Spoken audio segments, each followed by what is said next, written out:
Awesome. We're Journals Out Loud on the Journals Network. I am Louise Palanker, your lovely and captivating host, here with a panel of wise and wonderful teenagers and young adults and all kinds of fantastic young people. We're here to answer all of your questions, talk about things that really matter in today's world, in tomorrow's world, in yesterday's world, in worlds where humans exist. And we're humans, and we have stuff that we need to talk about regarding being human. In the studio, we have really fantastic kids and their siblings. So we've got some young adults and then some even younger adults. Round of applause for younger siblings. It is a pleasure to see all the faces. Does anyone have any exciting news to report? No? Okay, moving on with the show. We have a first question. Jilly, would you like to read it? Sure. It's from like a 14-year-old. Oh, no, it's from someone who likes a boy. That's new. Okay, go ahead. Okay, I'm 14 and I like this boy, and we were going to hook up, but right before we were going to hook up, he told me that he had feelings for my friend. I'm super hurt, and I told him I need space, but he keeps talking about I'm the only one he trusts, and he needs my help with her. He talks about how hot she is in front of me. I want to be his friend, but I'm still really upset. What should I do? Oh, sorry. I was talking to Matt about things that didn't involve a boy. Yes. All right. Personally, what I think you should do is you should either, one, tell him how you feel and tell him that how him talking about your best friend bothers you, or two, try and take a break from him, because you sitting there and listening to this boy that you like talk about how hot someone else is or how much they like someone else, it's only going to start to take a toll on you, and it's going to hurt you in the long run. So I would just basically just kind of shut it out of your life for a little bit, or make sure that he knows that it's hurting you, because it's not a good situation to be in. And from a boy who talks about how hot girls are to other girls, I think you really need to just being truthful. Full disclosure. I love it. You kind of really need to let him know that it's bothering you, otherwise he's just going to carry on, because he's really just seeing you as a friend right now, and he's seeing you as a friend that he can speak to and say these things to. But if it really does bother you and you really feel that way, you need to tell him, otherwise he's going to keep going on, and it's not going to be good for you. No. And it's not going to be good for you mentally at all. Any other thoughts? Now, I've been in this situation where I've liked someone who really just wanted to be my friend, and like usually they had enough respect for me to not talk to me about their love life. So is he just being like really clueless, or is he shallow, or what? What's going on? I think guys sometimes they don't understand that, like, it's really emotional for girls. Like, I think for girls it's more emotional when you really like someone and you want it to work, and you just kind of, it doesn't. I mean, I had a friend who literally was like hooking up with this guy, and then he then said to her best friend, I'm only hooking up with this girl to get closer to you. Yeah. Oh. So there's lots of, like, it's not okay, but she should take some space from this guy, I think. Yeah, I wouldn't say it's just, I mean, it's more commonly probably a guy thing, but I mean, it also does happen vice versa. I had a friend who told a girl that he liked her, and then and after like kind of getting rejected, like they've hung out a couple times in like groups, and the girl always like around him talks about guys she like, and like it kind of just hurts him right there. So I mean, it does tend to happen. People just, I don't know, people just don't think when they're talking about her, just don't care. I don't know. Yeah, and sometimes when it comes to guys, they typically can't take a hint. Right. Sorry, but this one obviously is not, because she's told him. Exactly. And I mean, even if you were just about to hook up, he might still think that you're just friends who were going to hook up. A lot of people don't think of it as an emotional connection, so he doesn't see that he's hurting you. But if he is, you need to let him know. Well, I think one sentence, you need to let him know how high the stake is. He needs to be educated. And I think one thing, a lot of boys that age can be clueless, but I think it can also be an ego thing. Like, I like this girl. She's just on the side. I like her as a friend. I know that she has a crush on me, but I'm just going to make her my friend. I'm going to talk about this other girl which I really fancy. It's not an evil thought, but it's selfish, and he needs to just be pinched a little bit. But there's only so much that we can ever make anybody do, and so you have control of yourself, and you can move yourself away from him. He's not listening to you, so you can just decide, I can't hang out with this guy, and that's your choice. You get to make that. The next question, who wants to read? I'll read. Go ahead, Ben. So there's this girl I like. She showed a bunch of signs that she liked me, such as playing with my hair or getting angry if she can't sit by me in class. Today she said she wanted a giant bear on her Snapchat and asked people to get her one. I decided to get her one. She kept asking if I was serious. My friend also talked to her earlier and asked if she liked me. She said she didn't want to ruin our friendship. She then said I was flirting by buying the bear, so if I said if she was anyone else who wanted a bear, I would have done it. Did I mess up? I want a bear. Do you want me to buy it for you? Yes. Okay. I want this guy to buy me a bear. Go ahead, Ben. I think, if I'm being really, really, really honest with you, I don't think she likes me because you even, and also she doesn't deserve you, because if you're spending the time to go and get her a bear when she's asked you one and isn't thankful for it, or doesn't even really thank you, or almost like doesn't take it because it's from you, she doesn't deserve to have someone with such a nice personality. Because if you're going in the way to do something extra for her and she still isn't even being thankful or being deserving of it, then don't get hung up on someone who doesn't have a good personality. Yeah, but I think also it's hard when you're friends with somebody and then you develop feelings, because I think she could also be scared. She might not know how to read the situation. So if you find yourself getting to the point where you think that you can't have this friendship anymore unless you kind of express your feelings, then like maybe just be honest with her, because maybe she was looking for you to like take that leap and say, actually I do have feelings for you, and like this is, kind of more what it means if you do feel that way. But it's always a risk when it happens a lot. It's always a risk. But I also don't understand, like, if they're friends, then why wouldn't she accept the bear? Because if I have some girls that are my close friends, and I would buy them a bear if they asked for a bear. Like, if they're really close to me, and I think to see that as flirting, going back on mine, if she sees it as flirting, then maybe she does actually like you. Because if you like her but you never actually told her intentionally it was for a relationship, then why would she suggest it if she didn't have her own feelings? That's true. Mm-hmm. Yeah, and there's so many sort of misread cues and misfired cues at this age. And when she kind of called you on it, you saw it as a challenge and you backed away and said, I buy bears for everybody. That's not true. And maybe that's not what you wanted to hear. So maybe that's the moment you needed to be brave and say, I bought you the bear because I think you're pretty cool. Exactly. Yeah, sometimes when it comes to friends developing feelings for each other, you just need to take the first step and just take a chance and be like, hey, I like you. I don't want this to hurt our friendship, but I'm just making sure everybody knows what's going on here. If you don't do that and you just kind of let it like ping pong back and forth, it's only going to result in an avalanche of everyone's feelings at the end. And I started to have a crush on this girl that I was friends with for a long time, and I never, ever, ever had the confidence to actually end up saying it to her. And now she's dating someone, and it doesn't feel good. But I think if they don't... The problem was I didn't ever finally get an answer, and I think you need to get an answer before you get more hurt, because I can tell you're already upset by the fact she wasn't happy that you got her the bear. I think you need to get an answer, otherwise it is going to harm you. Yeah, don't let her think that you're just a bear-buying floozy. I mean, you don't buy a bear for anybody or everybody. You're pretty selective about your bear buying. Vitavi, did you have something? Not much. I just wanted to say that, yeah, it's really hard to understand what cues happen. It's happened to me like a couple of times where it's like, I can't tell if someone likes me or if, because, they do certain things and it's like, okay, the one moment it's like, okay, she likes me. It's like, she likes me not type of thing. And it's like, it's really hard to tell because, sometimes that's their way of expressing it. They do it with other guys, but then sometimes it's just like, no, they don't. And so it's like, what do they really want? Mm-hmm. So, yeah, I mean, this is a really tricky thing. So assuming that she likes you is really hard. But at this point, you should probably just tell her. Yeah.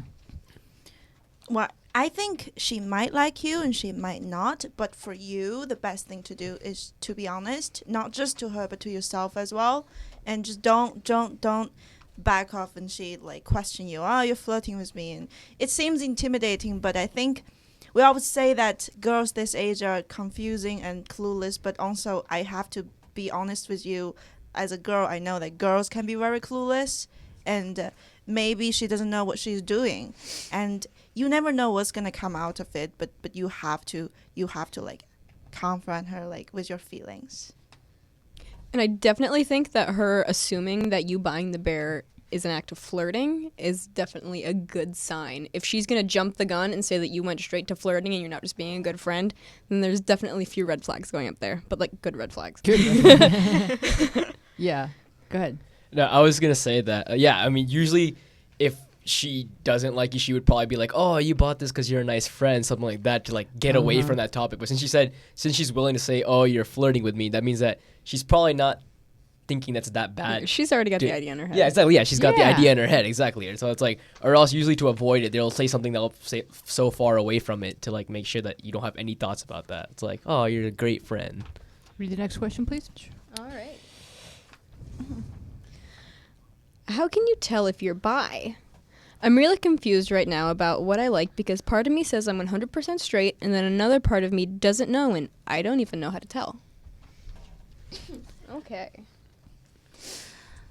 I mean, I'll just say that we've talked about it before, how labels are great and they help people a lot. But sometimes, especially when you're younger, you get caught up in the labels and trying to identify where you know yourself and where you are. And so I would say don't stress about it. You don't need to know right now. See who you start to have feelings for and just go from there. But don't stress about it because it's not worth stressing. Here, do you want to? Could you say your name, please? Hi, I'm Juliana, This is Juliana. How old are you? 13. Okay. So we have an actual tween. Tween. Yeah, go ahead. Well, let me say that first off, there's nothing wrong with being bisexual. Everyone has their own choice to be who they want to be, and that's completely fine. Second off, there's no real way to find out if you're bisexual or if you're like anything really, but it's really like it's your choice to be bisexual. I would know. I'm the same way. I had a lot of thoughts like, oh, I like this person or this person, and it's really hard for me to find out if I really like them or not. That's why I began to label myself as bisexual. And if you're feeling like you're bisexual or if you're straight, then there's, well, it's your choice. And that's about it. Yeah, and I don't even know if it's so much choice as just the way you are. I mean, if you develop a crush on a same-sex person and it's kind of like different than like, oh, I just love my best friend. It's more like, oh, your heart goes pitter-pat and you dream of like holding each other in your arms and looking at each other longingly and kissing each other on the lips. Like those are romantic thoughts. So if you have those kind of thoughts, like just embrace it. That means that you really do have a crush on the same-sex person and that's fine. Yeah. Yeah, exactly. We live in a day and age where virtually anything is accepted. So what I would do personally is just kind of feel it out. Kiss a guy, kiss a girl, see what you like. You don't have to put a label on it. You don't have to put a label on anything. Just it's all about how you feel and who makes you feel the happiest. I think it's like a test. You know, once we hit a certain age, we've got this sheet paper in front of us like, oh, what's my sexual orientation? What is my future goal? What is my career path? And we're trying to answer everything so fast. I think personally, I had the same confusion. I mean, my confusion came later in life. I only started to think about my own sexual orientation when I was in college, because moving all the way from China to America. You know, as a society, America is way more open about different, you know, people's sexuality than China is at the current time. So that's when I started to realize that I don't have to put myself in any box. And then also it's just sometimes with people's sexual orientation, it's how part of it is socially determined, you know, some part of it's with how you grow up and your nurture environment. So I'd say just don't worry about it and see what happens. Yeah, I agree. It just like reiterate a point. It just don't worry about the label at all. If you like a guy, you like the guy. You like a girl, you like a girl. Just worry about how you're gonna impress who you're gonna be crushing on. That's what I would say. Yeah, buy him a bear. Yeah, buy him a bear. Buy him a bear. Buy him a bear. Yeah, I mean, I think that the U.S. was like China maybe 20 or 50 years ago. and people were just like, okay, I could love a guy because I want to have a family and I'll love a guy. And then they just didn't know that had options. Some people were clearly gay and they knew they were gay. Like, oh, I could not kiss a guy. But some people that could kiss a guy were just like, for hundreds of years, just marrying guys, you know? And now kids can go on Tumblr and be like, okay, let's check this box this week, and I'm a little bit fluid over here, so that's what. But it also, because there's so many options, it can make it confusing as to like, oh, like, I don't know what to call myself. Well, you don't have to pick one title forever. Yes. Ben? Well, just about what you were saying, I think we do live in a world where, well, right now with Tumblr and things like that, where things with sexual orientation and gender fluidity talks about so much that you might get confused, but to do with all different orientations, there's so many things out there. I don't think you should get caught up. It seems like you're young, by the way, like the question you're asking, like that you don't need to get caught up in labels and your sexual orientation. You just need to have fun while you're young, or even how old you are. The whole point of life isn't to have a relationship, no matter what stage of life you are. It's to have fun and enjoy yourself, no matter who you're with. Oh, Ben, you are a wise boy. That was really good. Good answer. Yes, Shinwa. Well, I just want to say 2 points. First, being sexually fluid is a beautiful, beautiful thing. It is one ability that you're blessed with, I think, because not putting yourself, not just identify yourself as one thing and being attracted to one type of person, and just really be open and see, you know, just admire people in general, see how beautiful people are. That's going to enrich your life much more than, you know, trying to think of things in boxes. And also, it's I think we have, especially when we're younger, like early teenage years, even like early 20s, there are romantic feelings without like being blended with sexual desire, you know? Yeah, like girl crushes and boy crushes. And that's another beautiful thing that you don't want to nip it, you don't want to lose it. So I think you're totally great. Just feel what you're feeling. You don't have to label it. I know you want to, because people want to say, oh, you know, my favorite color is blue and I like unicorns and these are the shoes that I wear and this is the way I dress, and like you want to really like find your sense of self. And so there's this sense of urgency, like I have to give myself a label, but you really don't, and you don't even ever have to at 25 or 35, or you know, there's people that come out as gay in their 70s, and so maybe they had those feelings all along. Maybe it just suddenly occurred to them that they were pushing them down. It's really, it's not, increasingly, it's less and less of an issue. And so I would say, don't be in such a hurry to give yourself like a finite label, you know, if even ever. All right, next question, Vedavi. Lately, I have been fighting constantly with my friend. I don't know why, but she's always irritated when I talk to my other best friends. I once posted a photo of me and my other BFF, and she got all crazy and started calling me and everything. To be honest, I don't really like her. I think she has changed after becoming a senior because she has gotten new friends that are not that good. I have to be so fake with her. She's also a fake person, though. Am I a bad person? Please tell me what to do. I mean, I think you're not a bad person. I think in high school, you have this feeling of like you need to be friends with those girls or people that you've been friends with for all of middle and high school because that's all you know. And the reality is that, you know, because you're growing and you're turning into like a real person, like you're going to become closer and not as close with tons of different people. So if you're not as close to this girl right now because you just don't, you know, vibe with her, that's totally fine. And if you think she's fake and you don't like being around her, then you just shouldn't be around her. Maybe it warrants a conversation to explain where you're at, or maybe you just kind of distance yourself, but don't be around anybody that you don't want to be around. Shinwa? Yeah. I think in your life, there is just going to be people that you love, people that you hate, people that you like, and people that you don't like, and also people who you used to like and then turn dislike. And so it's all normal. And from how you describe your feelings, it's very obvious that you don't want to be friends with her anymore. And you know, if you keep being friends with her and just being awkward about it, then it might completely ruin your relationship. But if you say goodbye now and just ease out of this friendship, you still get good memory. Yeah, I mean, people do tend to drift apart. We just want to throw out the phone number if you're interested in calling, 888-531-7171 if you have thoughts about the subject. Ben. I just started high school recently. I'm a freshman. And I was friends with a girl and I was friends with her all summer. And when I got to high school, I kind of got a lot of new friends. One of my favorite things to do is make new friends. And when I got to high school, all of a sudden she got jealous and was angry with me when I took a picture with someone else or put someone on my Snapchat story. And I think high school is a whole experience where it's amazing to meet all different people from different cultures, people who look like you, people who don't look like you. And I think to ever be put in a box by someone or to be with someone just because you've been with them for a long time, whether that be in a friendship or a relationship, isn't good or isn't necessary at all. I think you have to be your own person. If anyone holds you back or is bringing you back, isn't good for you.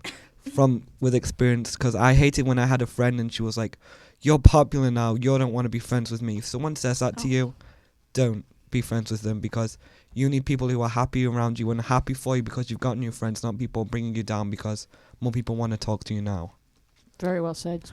I'm ending high school this year, so with that experience, I can say there are a lot of fake people that you're gonna meet, and there's gonna be like fake friends you're gonna have, and it's just like, you know, you find out eventually. At first, they're all nice to you and stuff, and you find out later on that they're just like they're irritating in one way. It's like they can't handle. Anytime you say any truth to them, they just can't handle it, and you start like getting into a fight, even though you should be. We're all high schoolers. We use sarcasm a lot. Sometimes I use sarcasm because that's just how we are. You know, it's just like making jokes. People get offended easily, and it's like if you're really irritated with her, just be real with her. If you're being a fake friend to her, just straight up just say, like, I just say it real to them. It's like, look, we're fighting a lot. This isn't really. I mean, you're getting offended too easy right now. It's like, if you want to talk to me, talk to me. If you don't, you don't. It's just This is not working for me. This is not working for me. Go ahead. High school is the time where you're shaping yourself into who you're going to grow up to be. Mm-hmm. So you should never, ever surround yourself with fake people. Fake people are going to cause you to become fake. It's just going to turn into just a big snowball of fake relationships. You're not going to know who's real, who's not.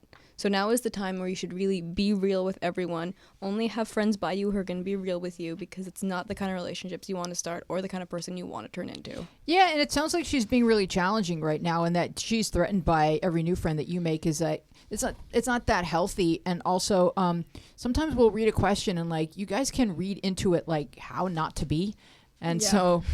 You know, you can learn a lot because, you know, when you say to your friend, like what Ben was quoting, a friend is saying, "Oh, you're popular now." Like, I don't know if that's fishing for compliments or being self-deprecating, but it's harmful when you put yourself down and assume that someone doesn't want to know you. That's not helping. That's not healing or strengthening anything between you and the person you're having a conversation with, Ben. And I just wanted to say, since I used the word popular, it's a word that I hate and I don't think you should ever use it. Popularity doesn't mean anything. The fact, in my opinion, you should be friends with everyone and nice to everyone who shows you kindness too. It doesn't matter if you have 1 million followers on Instagram or 10. It's really about who you are as a person and who you interact with, whether they do cool things at the weekend or sit at home and read a book. It's not about a status. I think high school is more about making friends and realizing who truth people are. So popularity is like a weird kind of state, because you can be popular by being horrible, like just having some sort of magnetic personality, like I don't know, someone who might be the president-elect or something. I don't know. Or you can be popular just by being super nice, like, and Ben was saying, like, you love meeting new people. Like, those people are popular. And you don't need to be popular. You can sit at home and read a book and be awesome and have just a few select people that you enjoy talking with and be like the most interesting person in every room.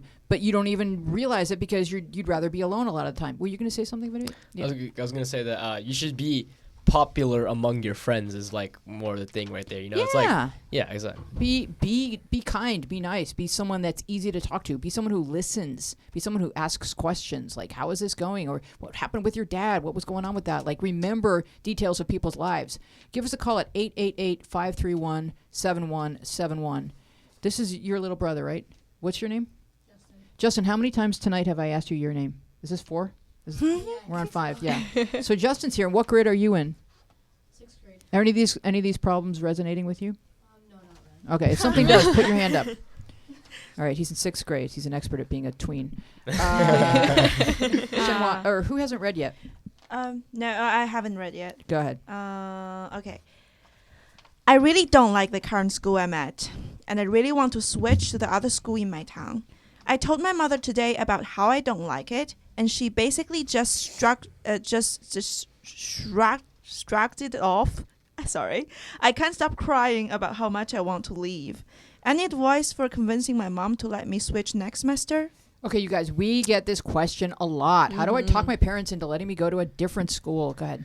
Okay, so why you? First, I want to talk about maybe why you don't like your school. I mean, if it's like a constant everyday thing, then I get it. But you try to be more optimistic in which environment that you're in, because like try to make friends. I don't get it sometimes. I mean, I get it sometimes that you might have a friend, stuff happens, and you just want to move because it didn't end well. But you always gotta try to make new friends. If you see that just like about everyone you're meeting is kind of like the same way, and you realize like it's like a common personality type thing, then I understand. And that's what you're gonna have to tell your mom. It's like every friend that I've had has been mean. I have no friends over there, stuff like that. But it has to be to that extent, or else you just gotta find where you've at. Because I've moved every year of high school, like I've said many times before, and it's like it's just different environments each time. There's certain personalities. They're just like you just got to adjust to their type of personality. Sometimes they're more all about talking about school, and it kind of irritates you because it's just like all school. Sometimes you have a bunch of people that just don't care about school, and it's just like you just got to adjust to that environment and learn, because sometimes you don't have options. And later on, if you try to get a job later, you can't just be like, I want to quit this job because of the people working there. So you just got to get used to that type of stuff. And I think even though as teenagers we don't really like to listen to what our parents say, I think maybe your mom knows something about the other school that she doesn't like. Maybe your whole family has been to that school, and that's also that she knows, and she might be worried to put you in a different school. And I think if you're really hating school so much, I think maybe you should go and speak to someone you haven't spoken to before, because I don't believe that if you're in high school or even if you're in middle school that you spoke to every other person. Remember, your friendship groups aren't limited to the years that you're in. You can always speak to someone in a higher grade, or even speak to a teacher and try and get more involved in a subject. Just find something that you can make you passionate about going to school and wanting to listen to that alarm clock in the morning. Yeah, and when it comes to being in school, it's the part of your life that's going to shape who you become as a person. It's going to shape how you're educated, and it's really going to control your outcome as a person. So what you need to do, I personally think, is sit your mom down, let her know that you're serious about it. You're not just having a bad day. You're not just complaining about things that go on. If you really think that you need to be at a different school, if this environment's not good for you, you need to sit her down and make sure that she knows that, because if she doesn't, then you guys aren't going to be on the same page and no one's going to understand. You need to be able to get that point across, that you're not comfortable here, you're not getting the best education you can get here, you're not going to develop as a person in this place. No, exactly. That's exactly what I was going to say. I would just add, maybe do some research, or say, ask your parents if you can just have a meeting at, a different school, or do like a shadow day. Show your parents that you're serious, because I think a lot of the time in frustration, there were many times when I was like, I don't even want to go to this school, or, in high school crying. But like I went to a great high school, and there were times when I loved it and there were times when I hated it. And I think it's also important to remember that high school is rough, and sometimes you just got to stick it out. But if you are serious and there is another school, do some research and talk to your parents. Yeah, it's a combination of sort of maybe look online and see what other schools would be an option. If your parents have paid for this school, you may have to finish out the year at this school. But also, like, there's like a point where, yes, it's hard, push through, and then there's a point where this child is being tortured. And, your parents really need to know what is going on. Is it just like a bad patch of kids, or are you really just really, really being tortured? And a conversation with your parents where you're not just kind of, I don't want to accuse you of whining, but you're not just complaining, but you're willing to be part of the solution. Just that conversation needs to happen. Go ahead, Shimwan. Well, before I advise on anything with communicating with your mom, I want to say don't jump into any conclusion. The fact that you don't like the school is, I'd say, quite normal. I remember when I was in high school, I never loved school. And in fact, I was the one who switched school actually twice. So I was in school A, and then I cried to my mom. I was like, Mom, I can't stand here. I have no friends. I hate it. I can't. I'm gonna kill myself if you don't transfer me. And she helped me transfer to another school. And then after 2 semesters, I'm like, Well, I think the school I went before was better, and the fact that they offer a program to maybe I could apply study abroad, so maybe I can go back, and so I went back. So I went from school A to school B, and I went back to school A. Wow. As a result, I remember that. I made a lot of good friends in high school, but also I missed so much opportunity of bonding with a class of friends, because the way that it works in our school system is that all 3 years in high school, your class doesn't change, so your classmates will always be the same group of people. So if you stick in one school, you're gonna have so many people behind you as if they're a family, because those are like teenagers who are growing together, seeing each other every day for 3 years. And since I just moved back and forth a lot, I never had that strong bonding with my classes. So that's a major regret in my adolescent. That's a really interesting story. I'm glad you told it, because that's important. Juliana. Well, I go to a school where it's definitely really hard for me to fit in. I only really have a few good friends that I have. A lot of the people give me weird looks because of the way I act and the way I dress. And it's definitely really hard for me to fit in with other people in that school. But I do have those friends that definitely have helped me through a lot.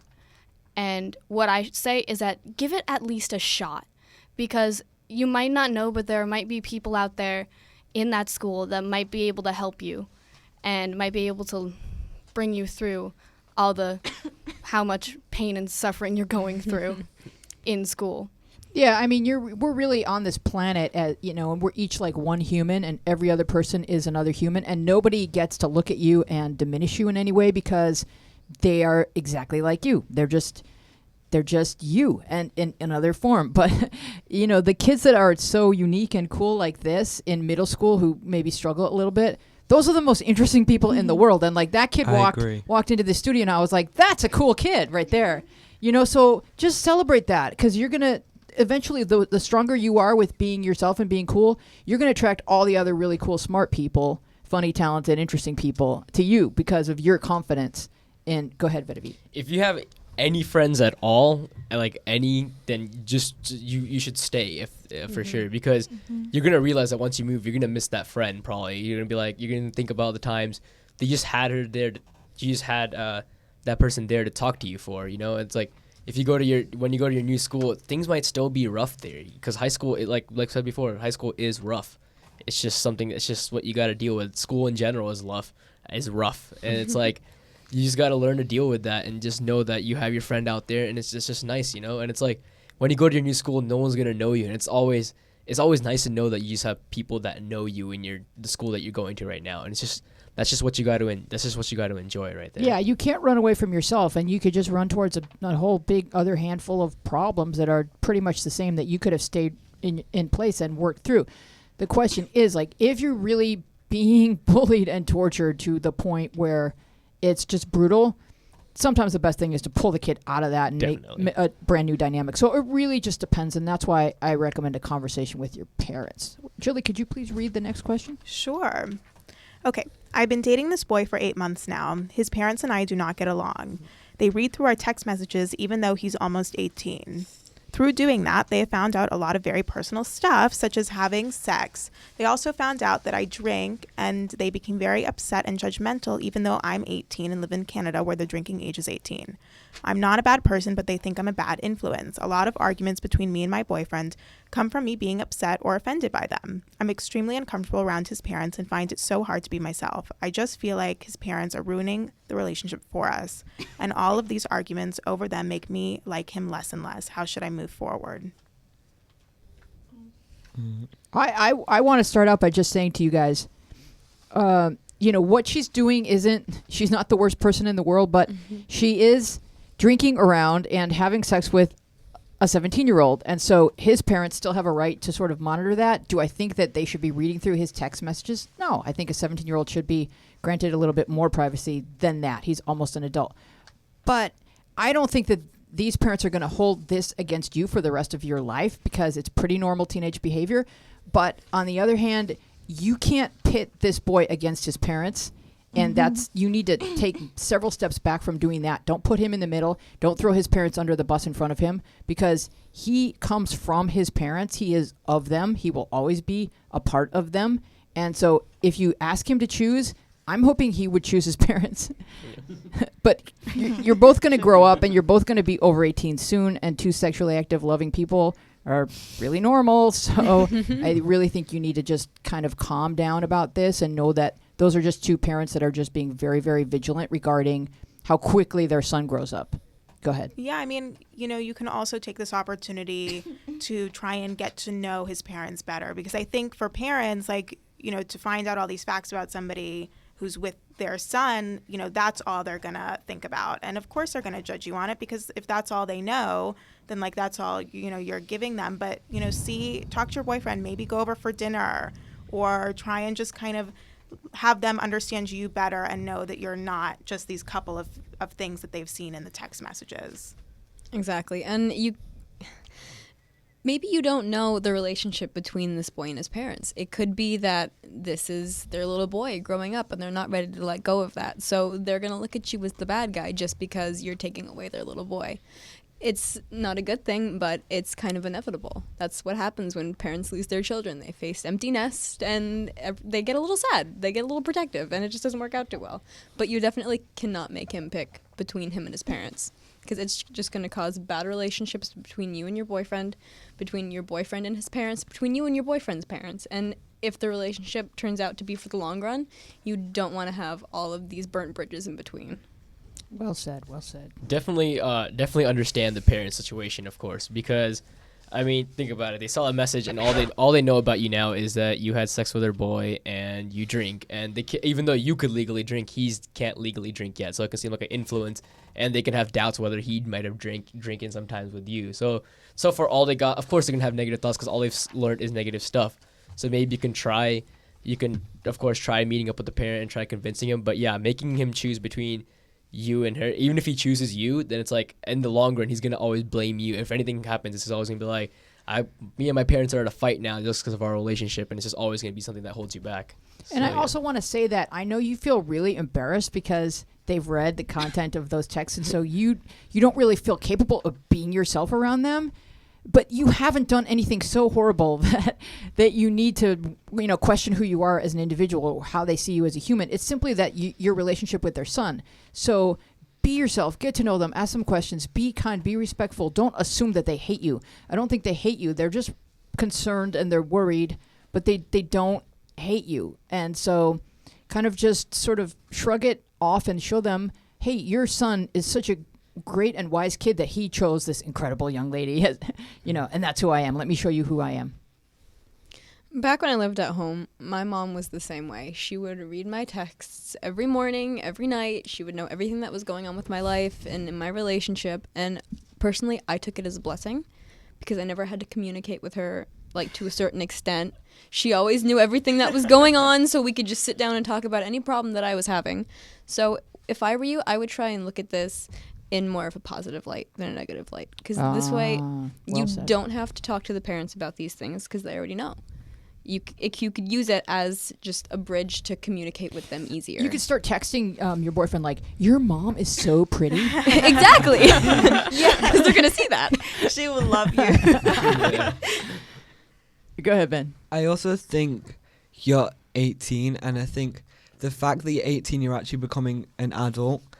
I don't think you should need to start worrying about what another person's parents think of you, because when 18-year-olds, I'm only 15, but when other 18-year-olds, you see programs and you speak to other 18-year-olds, they're starting to be their own person and they feel like they're not held back by the parents anymore. So why would you put yourself in a situation where you're being held back by someone else's parents? I think, again, you just need to enjoy yourself in a relationship. Very good. Shimwa. Well, I think that we kind of judged her a little bit, that she did not make him choose between her and his parents. Mm-hmm. But I think that she's just having trouble because she thinks that she's judged by his parents. But the truth is, I think parents are very cute in that way. And very, if you actually, I don't think that I have the full capacity of doing that because I've never parented a kid, but as I grow up, I try to put my shoes in my parents a lot more. And to be honest, it is such a hard position to be, such a vulnerable position to be. If any people in the world has the right and, you know, to be emotionally judgmental against other people, it's parents.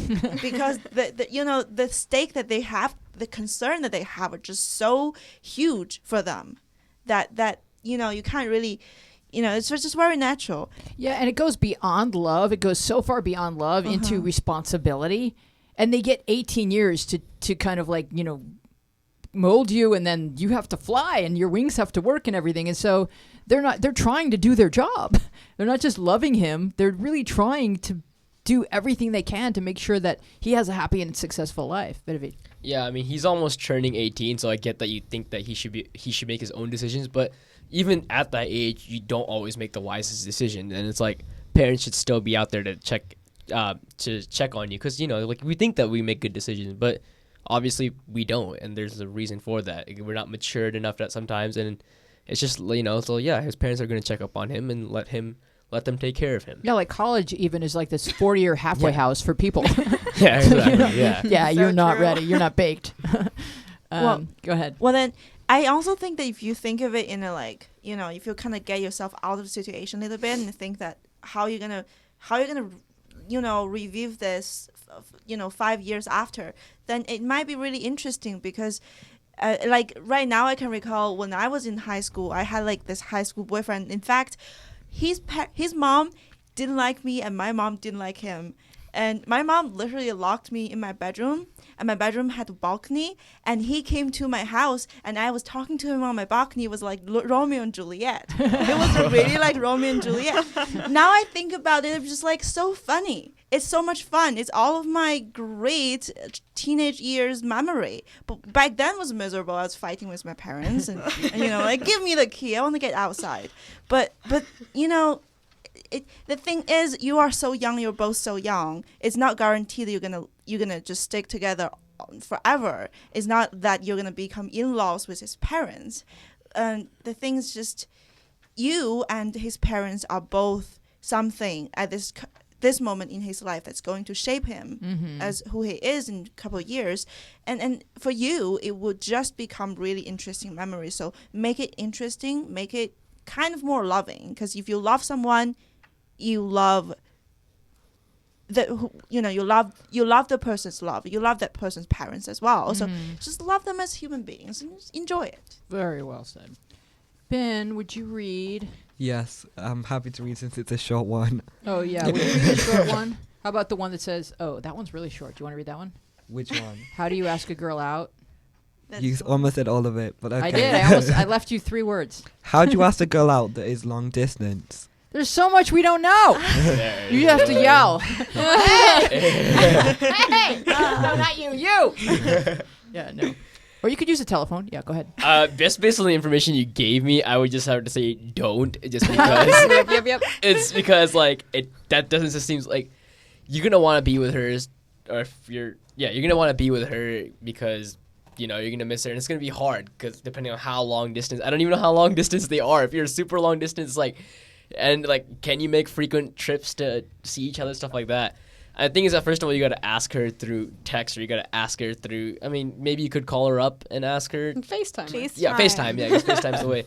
But still, it's always better to ask out. I'm guessing it's always better to ask out in person, but you can't really do that here. I'm just saying, based off the information you gave me, I would say don't do it. But I mean, if you guys both have a good connection with each other and you see that you've been talking a lot together, then I will leave someone to answer that part. Yeah, I'm gonna have to second that. I would just not, because I've been in a long distance relationship. Yes, it was a 3,000 mile away long distance relationship, but if you can't see the person every day, if it's not particularly easy for you to see that person often, it's not gonna work, and it's just gonna lead to heartbreak on both sides. It's really not a good idea. Juliana? Well, I'm going to say something different from the other two. Coming from a person who's been in a couple of long-distance relationships, I would say go for it. Being in any relationship is a wonderful experience, whether it be bad or good. It's just in the long run, it's a wonderful experience, and it's running out of words here.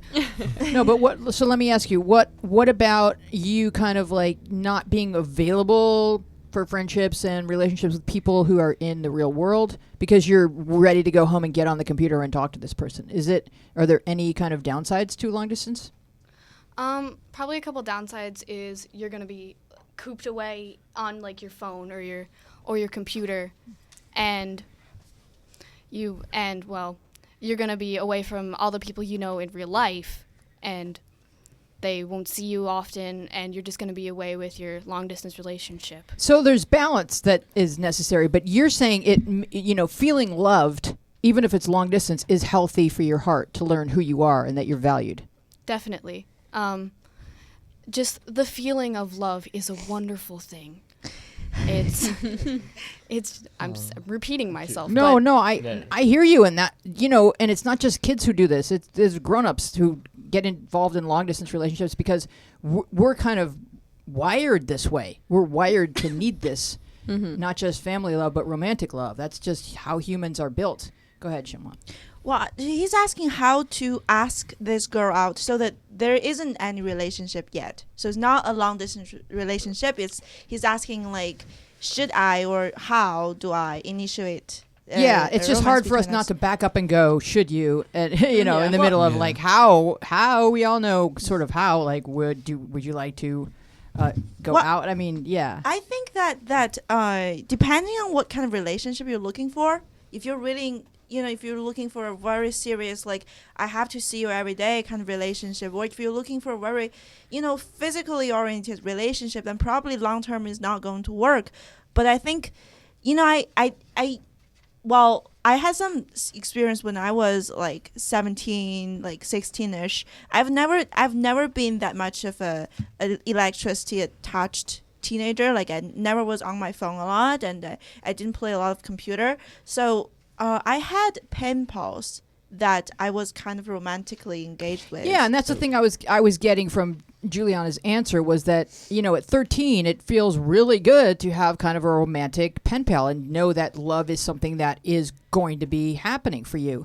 You just, I think you have to set boundaries, because we can all feel like addicted to the next text, and you want to kind of like set some boundaries so that there's balance in your life. Ben? Well, as you put Holly information, I just want to give a shout to the Journals Network app. I think if you write something on it and say something more about who they are, what type of person, how old they are, if you see them face in real life, it really gives us more details that make us available to answer your question properly. And you can always just message me or Weezy or anyone will always answer to your question. Yeah, Journals Network. You'll find it in the iTunes App Store. It's a free download. We would like to have more information. A lot depends on your age and whether or not this is a real person your age who's appropriate and not some dangerous person on the internet. Oh, yeah, that's yeah, exactly. We're not dangerous people. It's like, I mean, if this was like you asked her out before type of thing while you guys were together and then you're keeping, I have nothing against keeping a long distance relationship. That's all good. But it's like asking it. First of all, you can't take her out because you're long distance, so you can't actually literally ask her out somewhere. As I don't know. I mean, how you might ask you? I guess you can FaceTime her and then talk to her, and then some clever way could just be putting a poster in front of the FaceTime, being like, "Would you accompany me?" Or getting some flowers and like. A bear. Putting it there, or just send her bear. Flowers. You could go with like increasingly romantic emojis. You could until she's like, "Hey, what's happening?"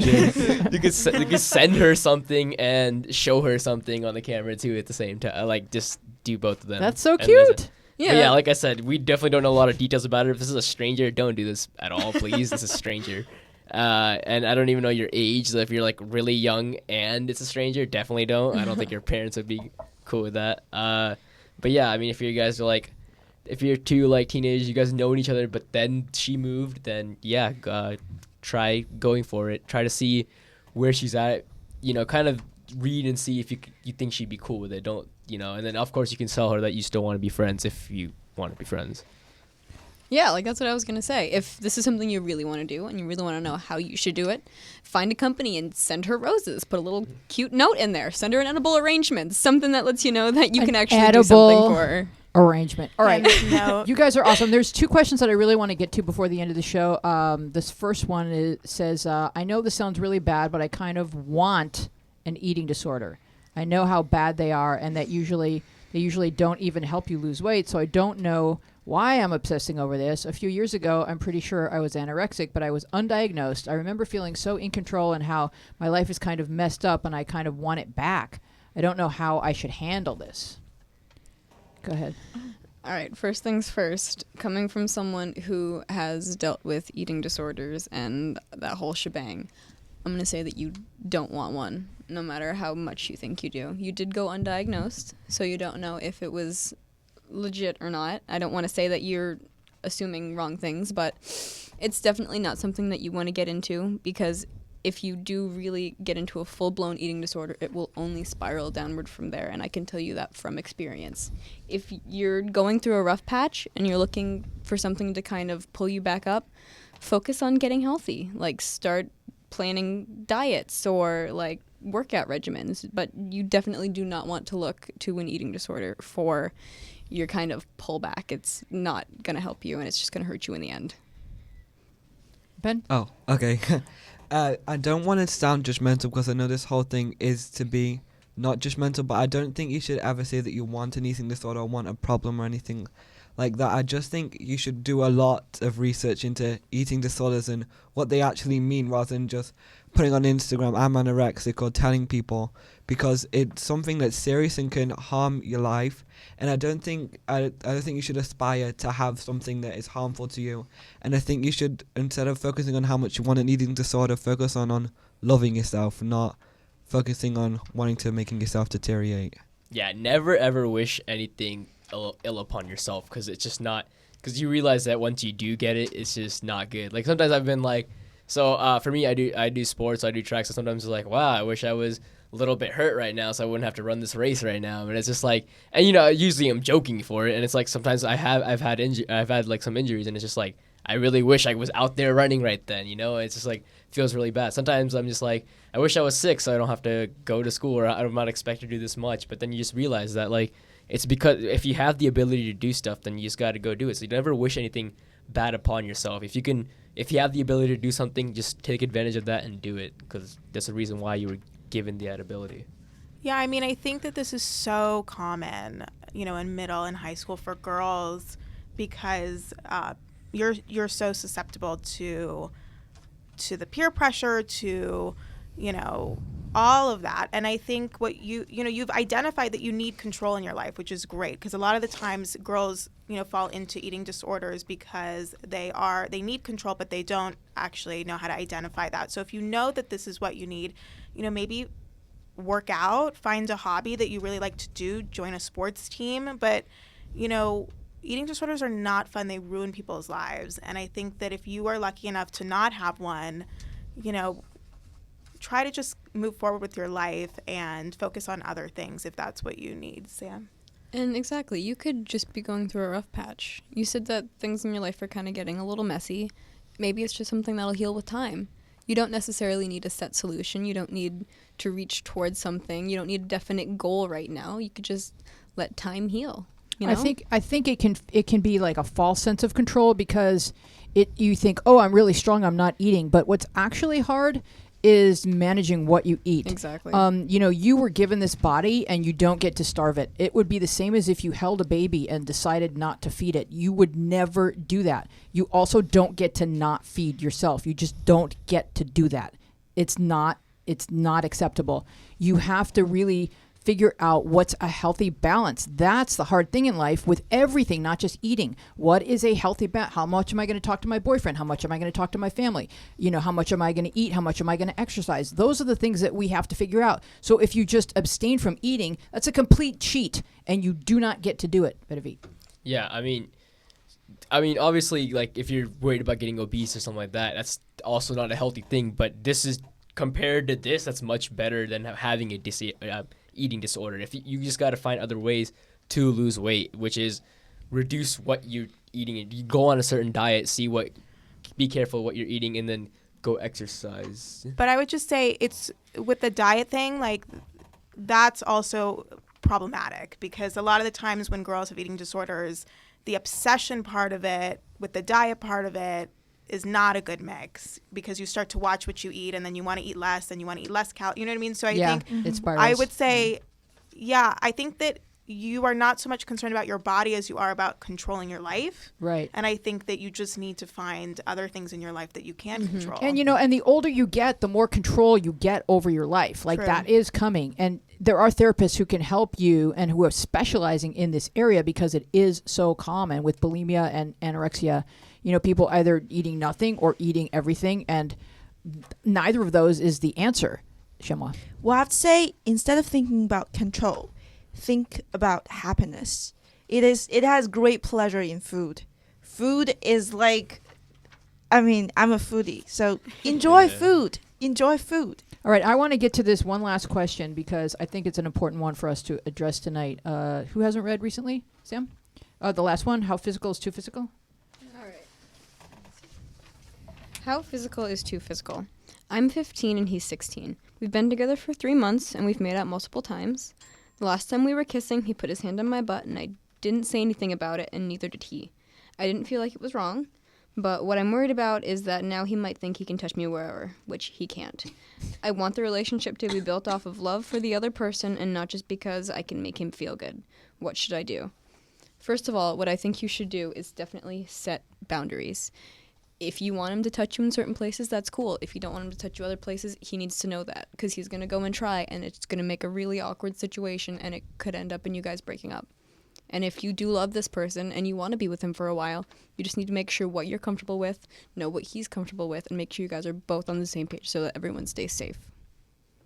It's good to have those conversations when you're not making out. Yeah. Because Yeah, because that'd then be you pretty can and a little bit of awkwardness while making out is kind of It's cute. par for the course anyway. Like, all right, like girls have moved a lot of hands away from a lot of body parts. That's kind of what girls do, and so you get to do that. It's your body, and so it can be kind of tricky, because you may say, oh, not I don't want this, and then go back to kissing, and then he tries again. So sometimes you just have to stop kissing and just say, no, I really meant that. So let's just sit here and talk. Yeah, I mean, help me here. I agree. No, I completely agree. I think for a lot of times girls feel like they aren't as in control in these situations, when the truth is like you are just as much in control as the guy is, and you do need to communicate, how you're feeling, because a lot of the times, the guys feel like they're in control, and if you don't say anything, then like you are cool with it too. And I think that you just have to, it's hard because sometimes these things are awkward, but you do need to communicate where you're at. And yeah. I just wanted to say, in the real world, there's only 1 year age difference between you. And I know in school, if you're a freshman dating a sophomore, or a sophomore dating a senior, or anything like that, you're not that person is not so much more advanced in life than you. Because let's say you were actually an adult and you're dating a 19-year-old and a 20-year-old, that isn't a big age difference. You both have experienced a lot of things in life, and you're actually at the same point. And I don't think you should feel like you are the younger one who should suppress to what they want to do. I think you should stand up for yourself and realize you're a 15-year-old and they're a 16-year-old. You're not their baby or their child, that you have to listen to them. I think you should realize how much of an actual person you are and how much you deserve respect. Yeah, this couple only goes as fast as the slowest person. Exactly, and so it's 50-50. Your voice is, if you're the slowest person, that's how fast it's going. So it's a really great question that you asked. I'm really happy that we're addressing this. Shoma. Well, I think what's interesting about the way that she asks is that she says that she's okay with like where he touches, but she's just worried about him thinking that he might just go farther. Right, exactly. So she was like, oh, what did I open the door to? And do I need to say something? So the question really is, how physical is too physical? Because of how physical they are currently, she's okay with, but she's just worried about going more physical. But I'm just kind of curious also, as a girl, just does guy really take that as an okay, I can push more? I mean, I'd say how physical is too physical is just however much you feel comfortable with anything that's being done, and anything that's not, you should immediately tell him right there that I'm not comfortable with you touching me here, and just let him know, because he's not gonna. Because even if he does, he could probably. I feel like he could probably tell that you might not be uncomfortable. But I mean, if he likes it, then he might just take advantage of that if you don't say anything. So say it first. Exactly. And as for the question, how physical is too physical, you're really the only one who can determine that. Yes, you guys are, how old? You're 15. 15, 16. So you're at a time where you guys both don't have a lot of experience. Now, if you're ready, is the time for you guys to both experiment, to figure out what you guys both like, to figure out how physical you're willing to be. And you guys just both need to be on the same page and communicate openly so that you can really understand how physical is too physical for you. Whatever makes you uncomfortable is too physical for you at the time. Yeah, and whatever you think is risking, any kind of consequences such as pregnancy or what have you, I mean, you know what that is. That would happen if you were both naked and if things were happening below the waist. So, those are conversations. I mean, I know it's like it makes everybody just kind of go, do we have to talk about this? But we kind of do, because teenagers get pregnant and it's not okay. Yeah, and if he wants to touch you there, and then you're okay with it, yeah, the next thing he'll do is touch you up here. Like, he will. He's a boy. So it's okay to have these conversations and just tell him what you're comfortable with, because I know it sounds like you just want to make him happy. But at the same time, you're worried that, well, does he not like you for you? Oh, no, he likes you for you. He really does. It's just that he really likes your personality, and now you're kissing each other, and now he's touching your butt. So, yes, he will try to touch something else, and that doesn't mean he's using you. I don't want you to think that means he's using you. It just means you need to have a conversation about how far is too far in terms of your comfort level. Go ahead, Sam. Exactly. And if he's willing to listen to your boundaries and to listen to what you're comfortable with, then he definitely loves you for you, and you guys are going to grow together. It's not just physical if he's listening to you. That's so awesome. That's exactly right. Yeah, that makes him an awesome guy if you say something and he hears you. Exactly. We have to say goodbye for today. Thank you guys for being with us on Journals Out Loud. I want to thank Matt Sigmund and Andrew and Aaron and all the kids who were in the studio. Should I give everybody a shout out? Rose was here. Justin was here. Juliana was here. Jilly and Sam and Ben and Vedavit and Shenhua. Did I not mention anybody? Oh! Say your name again. Lior was here. So I think all the kids that haven't been on the show, I want you to just kind of slowly go by that camera so that everybody can see your face. You too. Go. And just wave. Come here. This camera. Smile, right here, Leo. as we play the closing credits. No, you're not.